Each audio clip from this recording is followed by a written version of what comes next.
This is Adrian Hart, and this is About the Valley on seconews.org. It's your community affairs program dedicated to the people, places, and events of Southeast Colorado. We're taking a look at more Christmas, that's right, Christmas action going on. We've got an interview with Buddy the Elf from the Picket Wire Players presentation of Elf the Musical. That's coming up on a future installment of About the Valley. This episode, we're talking about the Madrigal Singers. Their Christmas dinner's coming up, songs and stories on December 15th. It's one night only at the Gobin Building.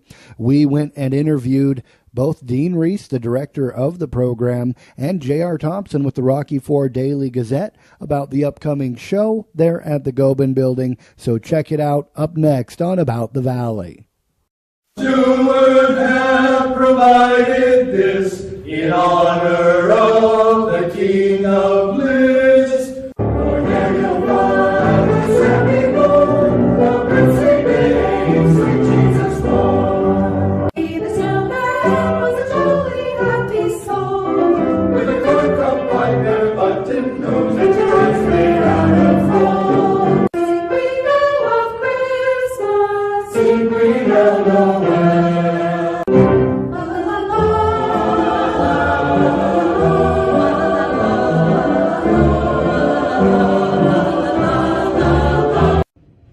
Back with About the Valley. We're at the Gobin Building in Rocky Ford. I'm here with Dean Reese and J.R. Thompson talking about the Madrigal Singers dinner Christmas theater. I guess there's some stories. It's more than just music, right? Tell us about the performance. Well, we have a lot of music, a lot of popular music, as well as some really pretty stuff from the past and all, different carols and kinds of things. But we also have a skit and we have a reading. So the skit is from James Thurber's Unicorn in the Garden. So it's very cute and a fun thing. And Laura is going to be reading Dylan Thomas's A Child's Christmas in Wales. Okay. So then fabulous food on top of everything else. Right, and so we've got several solos too. Oh yeah, plenty of those. So of course the dinner will be catered by Christine's Fine Dining. Mm-hmm. Right. So we've got a choice of the festive chicken or the prime rib. Yeah, smoked prime rib. You can tell I'm excited about dinner. Yes. I know that You're not the only one. Yes, the entertainment's not too shabby either. It'll be very good. I'm going to stick around for some of your practice here coming up. We can see Laura's got her hands in the costume prop box, if you will. That's my belt there she has. She's trying to find tights for people. Okay, there's tights involved. This is singers in tights, not men in tights like they used to have at the Grand. But I think we were first. Singers in tights came before men in tights. Yes, all right, that's very true. Good. So the Madrigal Singers going to break out the tights. Are you going to break out the tunes too? So tell us a little bit about the songs we're going to hear. Okay, we start off with a familiar carol to us. It's called Wexford Carol, and we've been doing it maybe 15 years or something like that. It's a processional. We know it like that. All right. Okay, then we go into a song called Antiphonal Gloria, and it goes back and forth between different groups in the choir. That's what antiphonal means, from one side to the other.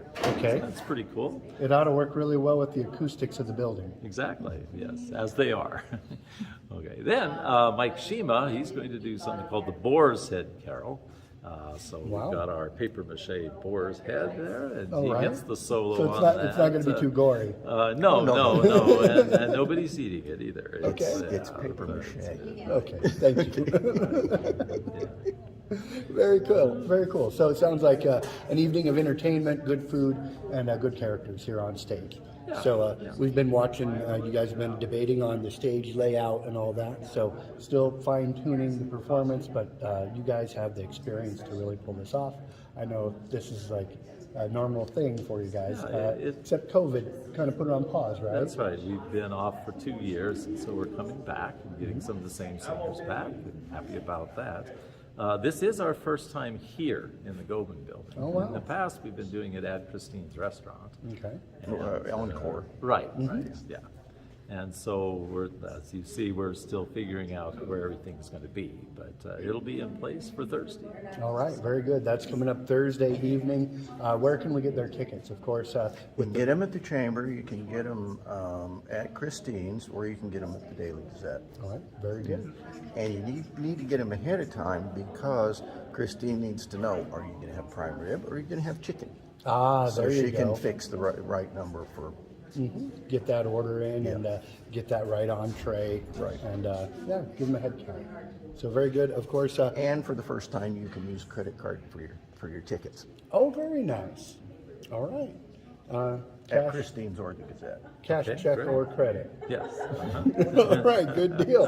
The Madrigal Singers bringing it out of the Renaissance, right? Yes. Into the modern world. That's right. Awesome, guys. Anything we want to add? Ye old MasterCard, Greg. There you go. Break out your old MasterCard. Come get a great dinner and Christmas show here in Rocky Ford at the Gobin Building. For Dean Reese and J.R. Thompson, I'm Adrian Hart with your Southeast Colorado News.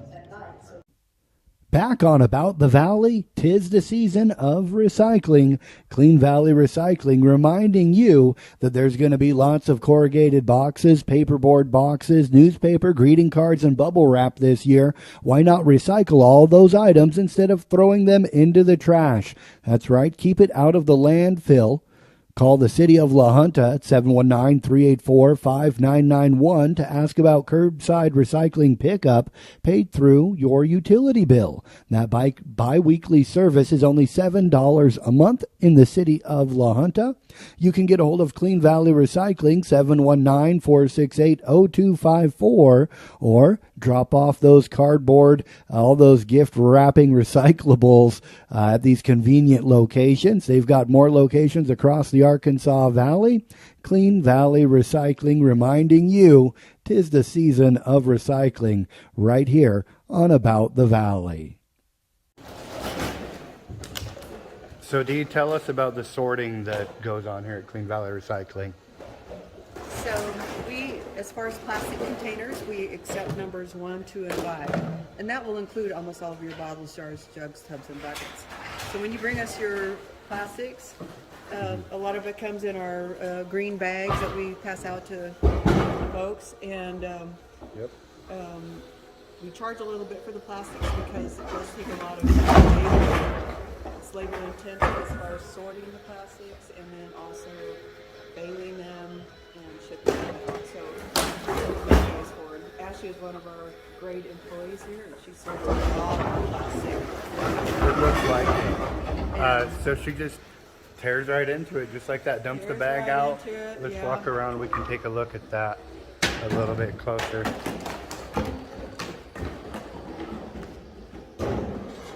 So she'll separate out the ones will go in one box, and then the 5s, which is the polypropylene, will go in another box.